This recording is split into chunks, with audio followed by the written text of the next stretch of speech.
కూలి పనికి పోయినాం, మనకు ఆ పైసలు ఇవ్వకుంటూకుంటామా? 4 జాబ్ ఇడిచి పెడతాం, జాబ్ చేస్తున్నాం, నెల అయినాక జీతం ఇవ్వకుంటే ఇయ్యరమయ్య అరుచుకుంటాం. అంతే కదా మరి. పని చేయించుకొని పైసలు ఇవ్వకుంటే ఎవరు ఊకోరు. ఇప్పుడు మీరు చూడబోయే వార్తలు నక్కలు కూడా అంతే. కాకుంటే ఏం పని చేసిండ్రు అనేది అస్సలు పాయింట్. ఇడ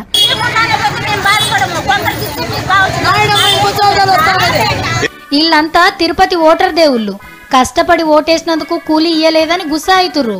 చక్కగా టీడీపీ అభ్యర్థి సుగుణమ్మ ఇంటి ముంగట్కొచ్చి మా పైసలు మాకు ఇయ్యండ్రి అని లొల్లు పెట్టిర్రు అమ్మలక్కలంతా. కొందరికే పైసలు వంచుతారా, మాకెందుకు ఇయ్యరు అని పంచాయతీ పెట్టుకుర్రు.